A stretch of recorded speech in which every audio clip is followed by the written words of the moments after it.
homeschooling really snuck up on us. It was not something that I ever anticipated us doing because I've been an educator for so long and believe in the good and the value of education.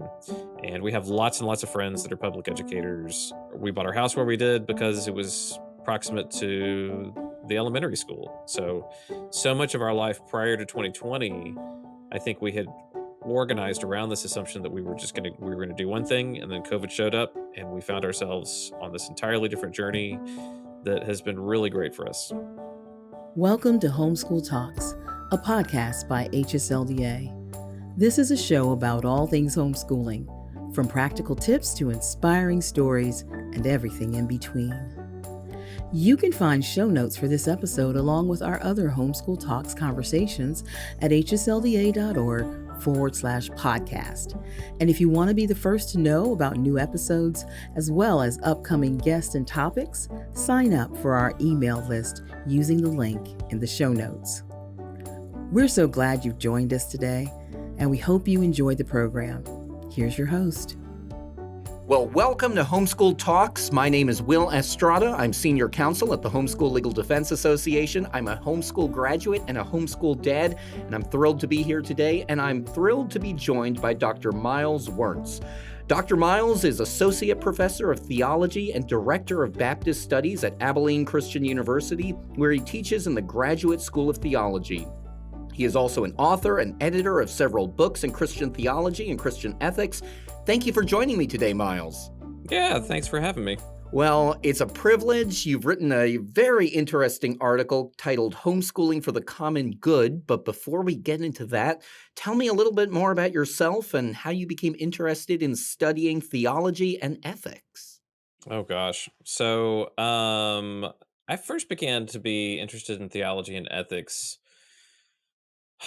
probably in my undergraduate days. My undergraduate degree was in English literature, and there was sometime around the end of my studies that I began to realize that the thing that I was most interested in in the course of literature that I found myself um, spending a lot of time with was not so much the deep grammar or the literary archetypes or the kind of theories of composition or interpretation, but I really found myself deeply interested in kind of the metaphysical and moral questions that literature evokes for us. At the time, I was doing an independent study on the Russian novelist Dostoevsky, and so just really those themes became increasingly transparent in his work, and just really pointed me to the realization that the thing that I was most concerned with in reading great literature are the theological questions at stake. So that led me to go to seminary, and after that to do a PhD in theology. And so that's kind of the short version of how I got started and what I've been doing basically ever since. You know, I love English literature. My mom was an English major. She gave up her career at IBM to stay home and homeschool myself and my 7 younger siblings. My dad spent 37 years as a special ed teacher in the state of New York and Pennsylvania, but English literature is near and dear to my heart. So I've got to take a rabbit trail here. What is your favorite piece of English literature? Oh gosh. Um, Putting you on the spot here. Oh, so the one that I always recommend, if you've not ever read it, is a book by a guy named David James Duncan called "The Brothers K." No formal relationship to Dostoevsky or Karamazov, but it is, to my mind, one of the it is in the running for the great American novel. It is funny, and it is insightful, and it's philosophical, and it's about baseball and families and religion, and for me it hits all the spots, and I've read it several times since reading it in college, and the magic is just there every time. It was without question like one of the great novels of the 20th century. Well, there we go for your book reading list, folks. You'd better add the Brothers K to your list. That is excellent, Myles. Thank you for sharing that. So you've taken this route. You've got the degrees. You're teaching. You're in Texas, I presume, correct? Right. Hmm. Okay. Are you born and raised in Texas or No, originally from Louisiana. Have lived in Texas most of my adult life. excellent? But you recently wrote an article. It came out on August 12th, 2024, published in Christianity Today, titled "Homeschooling for the Common Good." And you share kind of you and your family's story of, I would almost say, reluctantly drawn into homeschooling. So I want to talk with you about that today. But before we get into that, you have this sentence, well, I should say paragraph, where you talk about the common good, and you quote Justin Martyr, and you say this: "And more than all other men, are we your helpers and allies in promoting peace, seeing that we hold this view, that it is alike impossible for the wicked, the covetous, the conspirator, and for the virtuous to escape the notice of God, and that each man goes to everlasting punishment or salvation according to the value of his actions." So let's start off. What do you mean when you say common good, and how does Justin Martyr fit into this? So Justin Martyr is a first century apologist. He is a defender of the Christian faith uh, to a Roman emperor, and so we don't actually know whether these letters were delivered, but he offers kind of his own account of basically here's why you shouldn't persecute Christians. And his argument is really interesting in that he enumerates all of the things which the Romans aspire to and all of the values which Romans hold dear, and says if you want to know who's actually doing these kinds of things, it's the Christians. Like, the Christians are the ones who are taking care of the sick. The Christians are the ones who are upholding the pieties of the city. The Christians are the ones who are working for he doesn't use the language of common good, but that's kind of the what he's getting at, is that if you want to know who is actually upholding kind of all these values that Romans aspire towards, it's actually the Christians. It's not those that are going to the temples. It's not those who are offering sacrifices to the gods. Um, and so Justin really is able to he's putting his finger on something, that there are goods which Christians and non-Christians identify and want to value and want to give honor and and praise to. Um, and so there's an overlapping sense within Justin that again, he doesn't articulate it this way, but writers since then have articulated it, that there's a way in which Christians and non-Christians can partner toward those goods which all people aspire to and which all people desire to hold in common. Um, and we might do it in distinctly different kinds of ways, but that's not to say that we don't value the same kinds of things as all kinds of people. So that's kind of when I started thinking about, like, how do my wife and I think about, like, what we're trying to do with homeschooling. We've never thought it in terms of like a retreat. We've never thought about it in terms of a like a putting off of public education, but rather getting at, like, being able to affirm those things which all people want to affirm, but doing it in a very different kind of way that seems to work best for our family. Well, let's talk directly about that. First off, thank you. That's a great working definition of the common good and how really all of us are involved in that. So you are what I colloquially call a COVID homeschooler, because you and your family, as you explain in this article, you never really thought that you would be homeschooling. And then the COVID-19 pandemic came around, the schools are shut down. We've got stay at home. For myself, I was working in the federal government at the time, doing a commute of 2 hours each way. So 4 hours on the road every day. And suddenly I'm home helping my wife homeschool our then 7-year-old. And you share about you and your wife, the concerns you had with the public school at the time. So tell us, put us back in, March, April 2020. What was going through your mind? So we really came to considering homeschooling around March of 2020. Um, our oldest was going to be in kindergarten that year. And so the closer it got to us having to enroll him and do the paperwork for getting him started, the more uneasy we began to be with the prospect of his first year of education just being almost dystopian.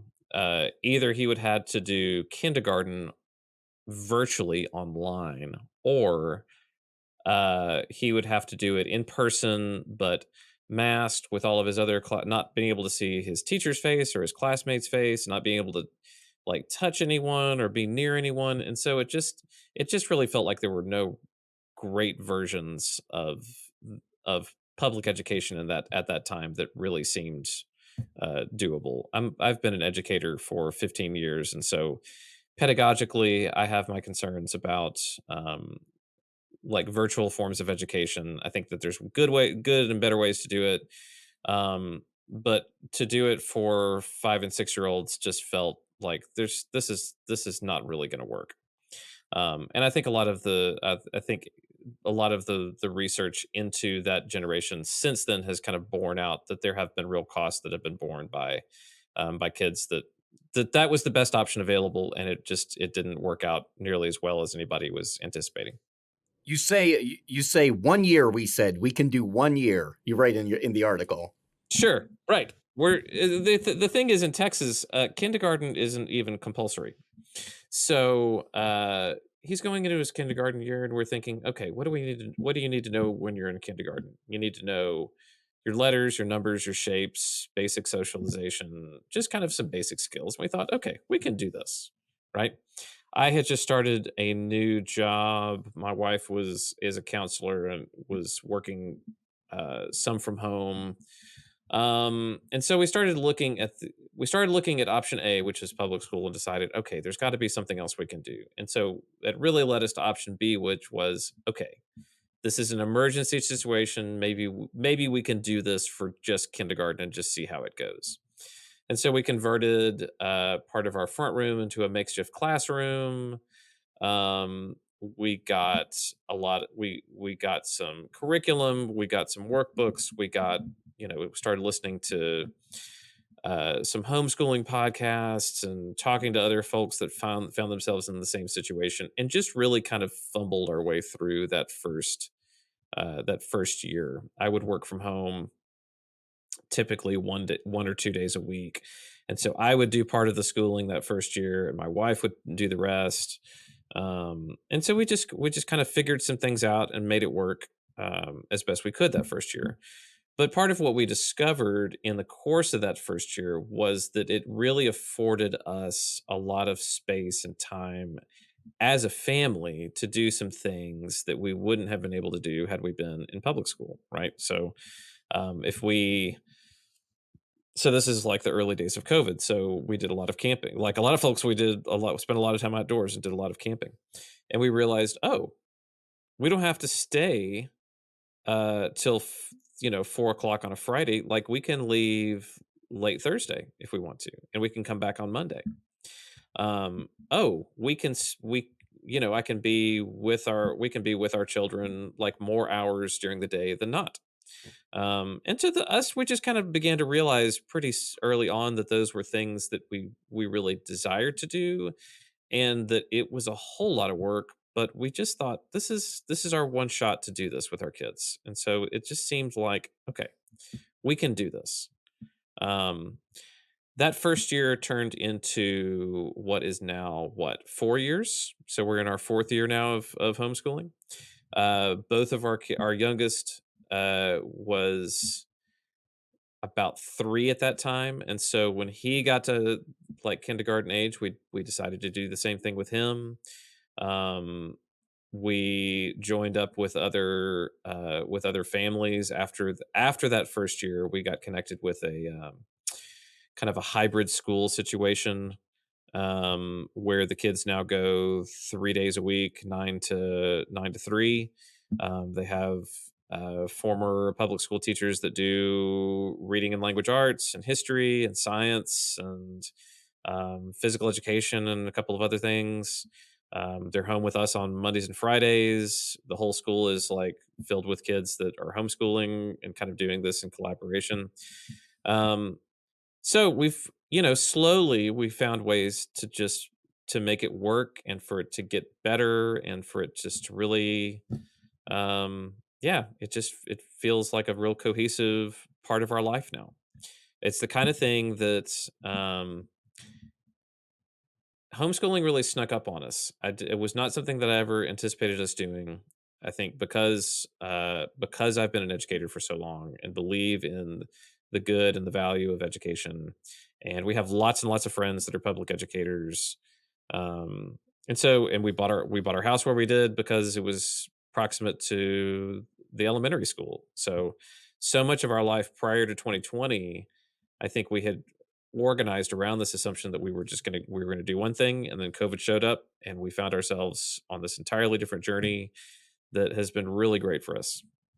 So that I don't think we would I don't I, at this juncture, we're just gonna go as long as it seems feasible to go. So Miles, let me read a paragraph from your article, Homeschooling for the Common Good, that really kind of sums up what you were just saying. But gradually, we quit making jokes about homeschoolers and dropped our unease over being the only homeschool family we knew. We began to embrace the freedom to take long weekends for camping. We found we enjoyed introducing our kids to literature, music, history, and philosophy. We found a rhythm of work and instruction that meshed with our family's goals. When the most intense COVID era eased, we began to connect with other homeschool families. We enrolled our children in a 3-day-a-week co-op run by licensed educators. We even attended a homeschool convention. End quote. And I want to ask you about specifically, we enjoyed introducing our kids to literature, music, history, and philosophy. Just unpack that a little bit, because we might have people listening saying, "Oh, gosh, what do I do? 7 and 10-year-olds, how do we introduce them into philosophy?" So just real quick, because these are passions of mine as well, talk about the literature, music, history, and philosophy briefly. I think a lot of it was just I think that was a real that I think part of the freedom of doing homeschool is just getting to introduce your kids to things which go beyond a standard curriculum, um, and can in some ways can kind of tailor to a kid's natural interests.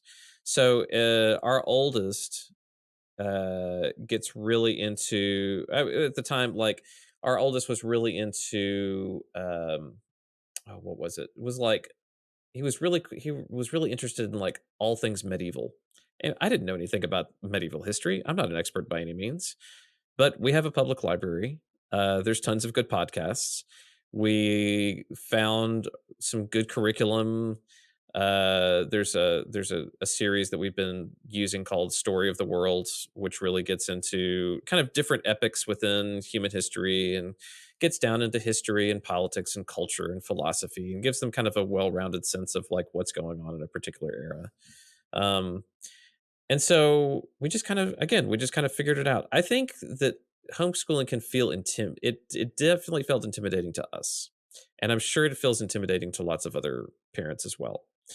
But I think the thing that has been most valuable is just to start introducing your kids to the things that you love, and they'll gravitate towards some of those things, but it'll also spark in them the things that they want to learn more about. Just this morning, so we just got back from a trip to Arkansas, and one of the things we did was we went to there's a Crater of Diamonds State Park. Yeah. It's kind of a giant tourist trap. It's not really all that real. Occasionally, people will find like little, fragments of diamonds or something like that.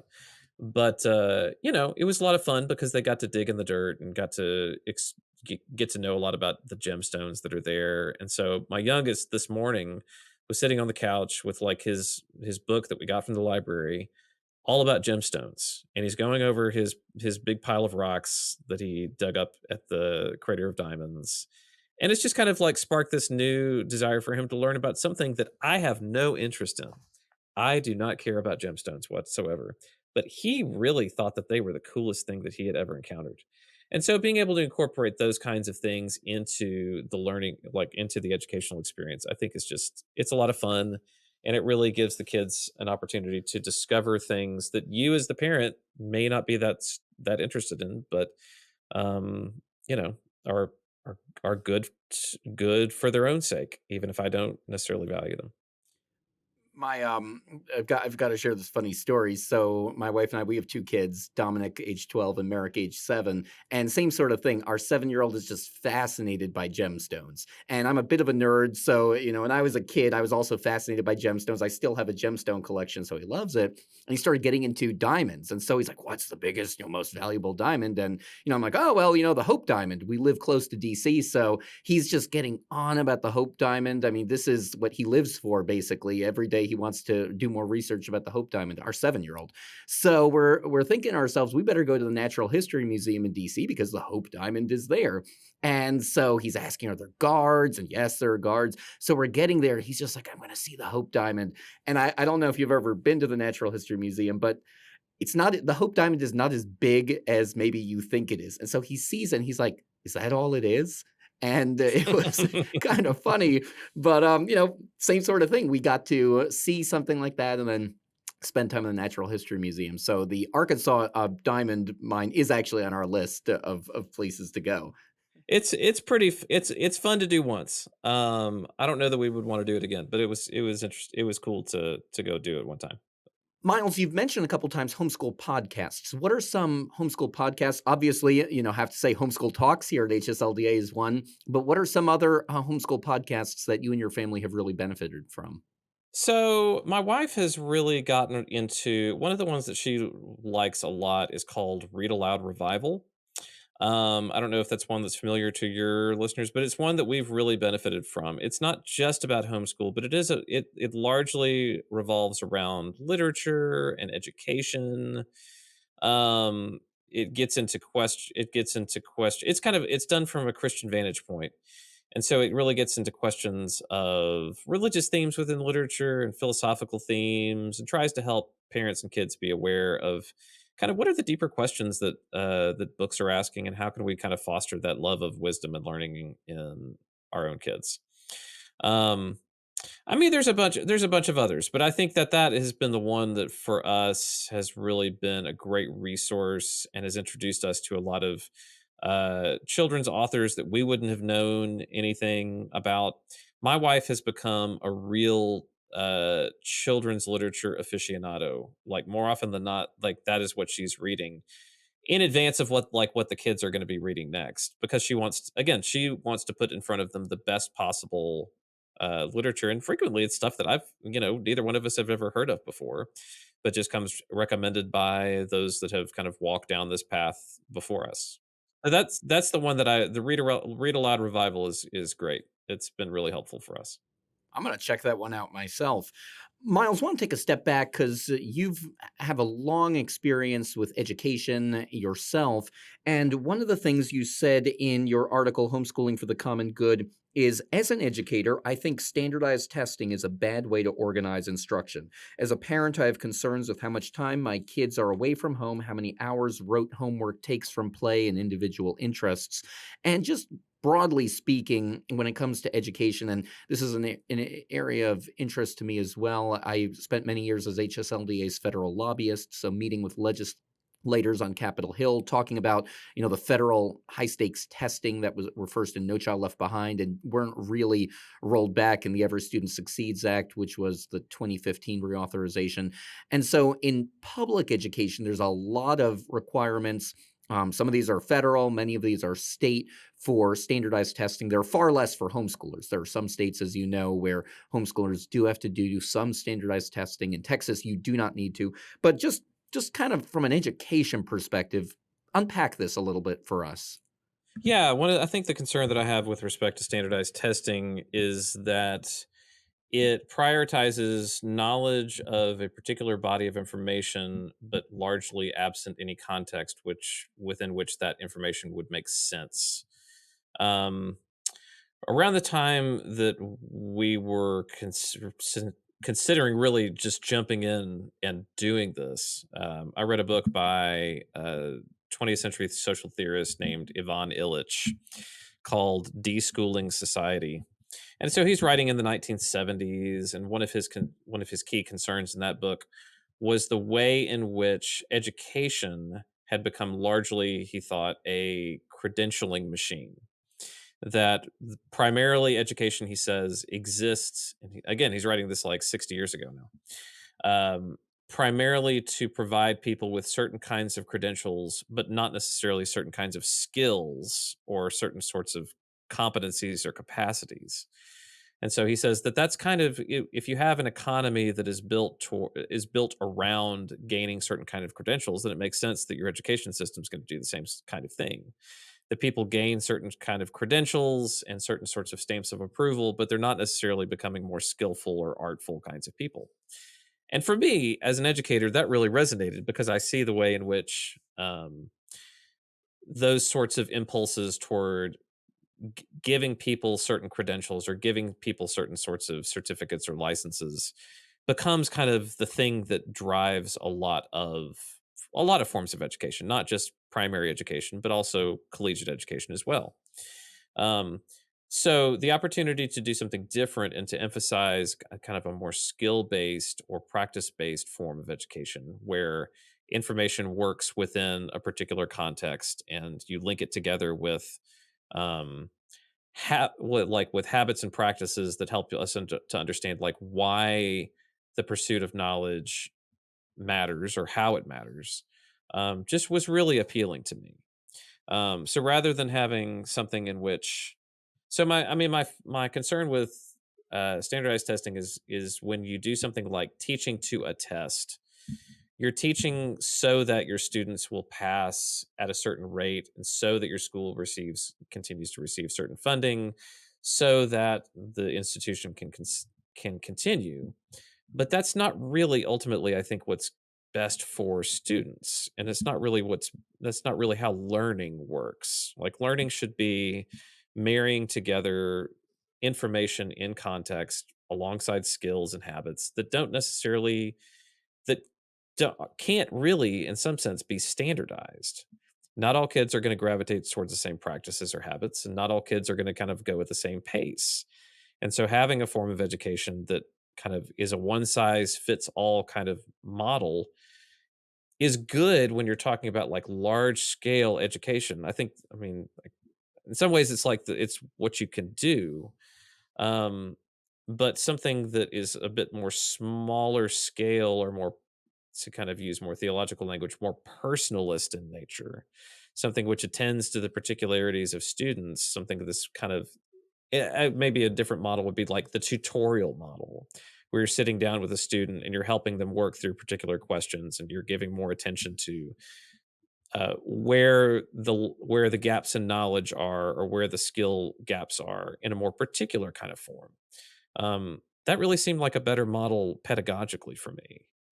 So, yeah, it's this is a tricky thing. Um, so again, as an educator, I find myself wanting to affirm that yes, all people should be able to have the opportunity for an education, and that maybe the form of education that we have going is not, it's not working for everyone as best as it could. Right, right. Miles, here's kind of a question I want to pose to you as someone with deep experience in education and ethics and theology. Can education be religiously neutral, or can it be amoral? I don't know that it can be. I don't know that it can be amoral. I think there's always certain values and presuppositions baked into any pursuit of knowledge or any pursuit of a discipline, that we prioritize or value certain goods over certain or other things, and we do those for reasons maybe that we've articulated, but frequently I think for reasons that we haven't articulated, or like unarticulated moral values.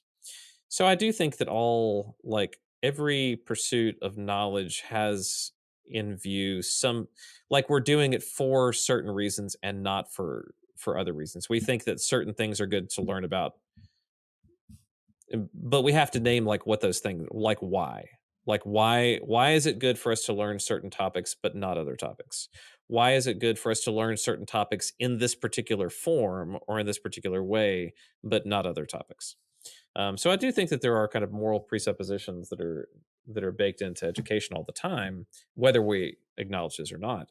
Um, can education be religiously neutral is an interesting question. I think that, and this kind of gets into the question of the common good, that I think the common good can recognize that there are certain moral goods that all people like have in view or desire at some level, whether or not they agree on the theological or religious form of those things.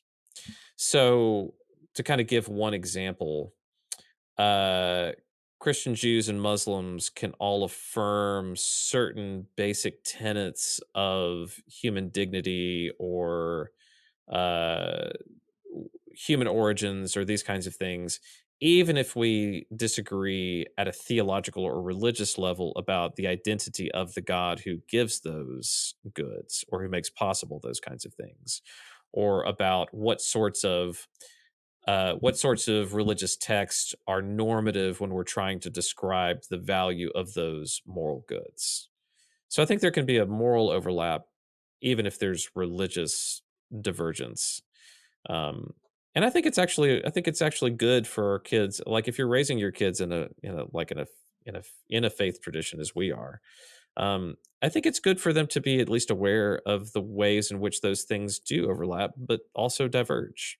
I think it helps our kids to gain an awareness of the complexity of the world, but also an appreciation of where they stand themselves. It's beautifully put, Miles. And coming kind of full circle back to the common good, and again, your article, Homeschooling for the Common Good.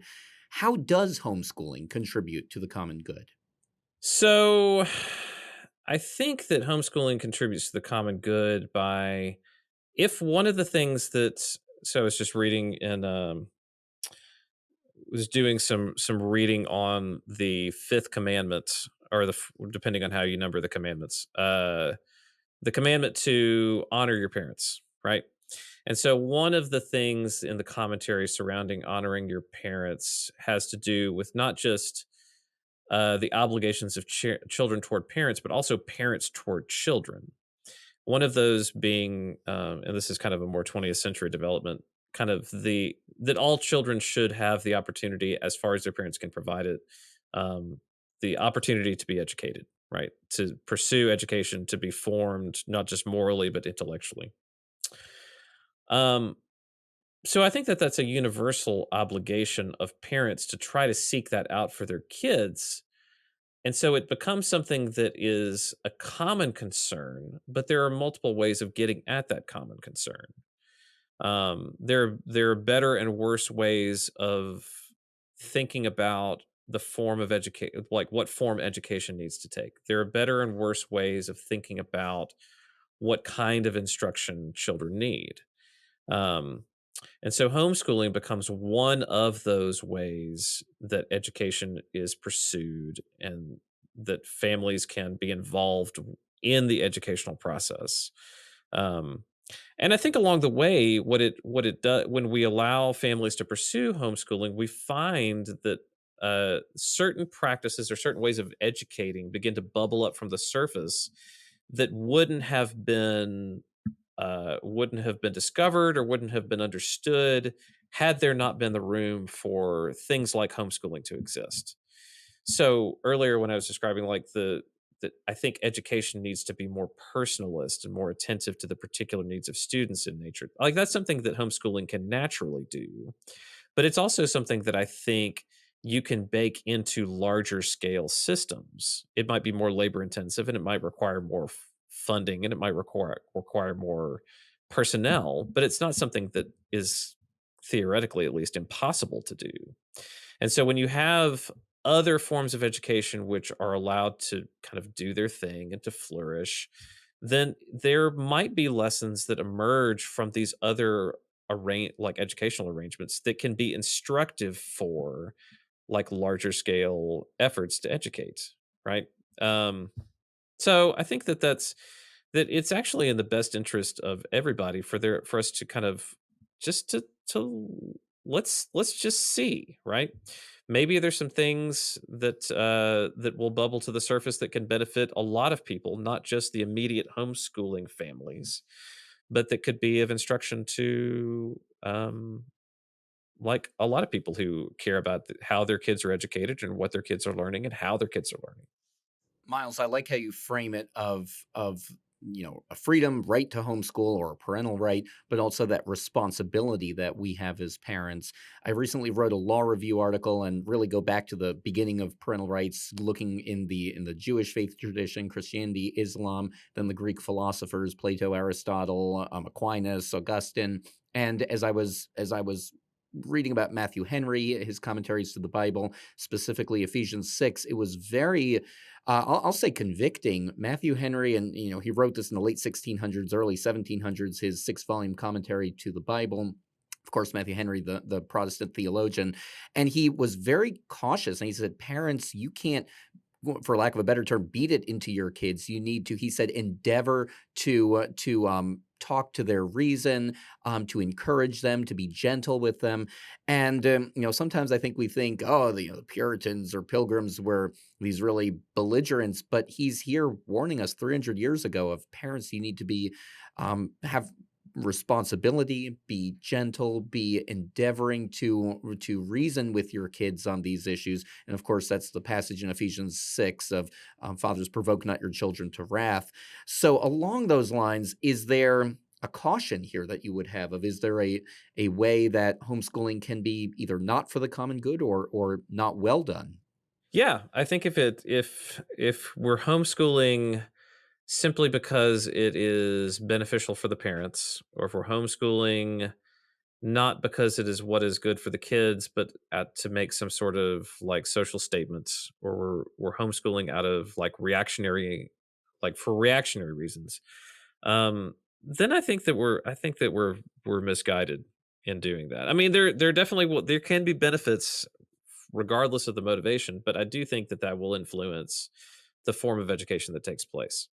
If it's not done with an eye toward uh, the formation of the kids, if it's not done with an eye toward um, our children, not just as members of families, but as members of broader communities and societies, um, then I think we wind up forming our children in ways which might be intellectually beneficial, but also like deforming in terms of their relationships to uh, broader communities, and deforming their in terms of their relationship to their neighbors and all sorts of things. So, um, homeschooling is. I mean, my wife is now the primary educator. So for the first year and a half or two, I was deeply a participant, and then as COVID began to kind of ease up, and we're able to get connected with the school that they go to 3 days a week, I was able to go back and do my own work, but still be supported, like still be involved but like at a much lesser degree. So my wife is the primary here. She's in the trenches all the time, um, and so when I think about how we do this, it has to be done in a way that really has the best interest of the kids in view, and what it means for our kids to be participants in a world that God has given and that they're a part of. So it can't just be what's best for my wife and myself. It can't just be on our terms. It has to be on greater terms than that. Well said, Miles. As we wrap up here, what would be, thinking back to when you guys started homeschooling in the spring of 2020, what would be the one piece of advice you would tell maybe someone who's listening to this podcast and they're really struggling, should they begin homeschooling? What would you tell them? Hmm. Don't be afraid. Just go for it. You're going to make mistakes, but you'll be fine. Your kids will be fine.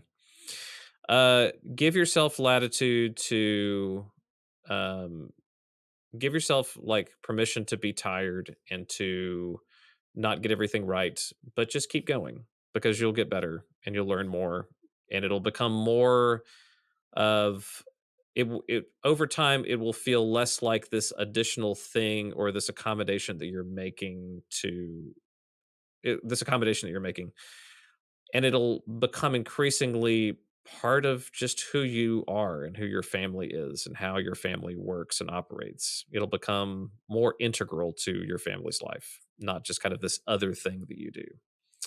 So, and let it do that. Let it shape your lives. Don't be afraid of that. That's what I would say. Well said. My guest today has been Dr. Myles Wertz from Abilene Christian University. Myles, thank you for coming on the show today and for sharing this wisdom of how homeschooling can be for the common good. I appreciate it. Thanks for the opportunity. Thank you, everyone, for listening today. If you've enjoyed this episode, please share with your friends. And if you would like to get upcoming podcast episodes delivered right to your inbox, sign up for our Homeschool Talks email list. And if you're not yet a member of HSLDA, we'd love for you to join us. Please go to homeschooltalks.com/join. Today's episode is made possible by HSLDA's Generation Joshua program. Do you have a student who wants to make a difference in our nation? Generation Joshua empowers teens to make the most of their citizenship through local clubs, immersive simulations, online courses, and real-life campaign experiences. For more information, visit generationjoshua.org. That's generationjoshua.org. Thanks for listening to this episode of Homeschool Talks. If you've enjoyed this conversation, will you do us a favor by sharing it with a friend or leaving us a review on Apple Podcasts? As a reminder, you can find show notes for this episode along with our other Homeschool Talks conversations at hsLDA.org/podcast. And if you want to be the first to know about new episodes, as well as upcoming guests and topics, you can sign up for our email list using the link in the show notes. That's all for now. We hope you enjoyed this program, and we'll see you next time.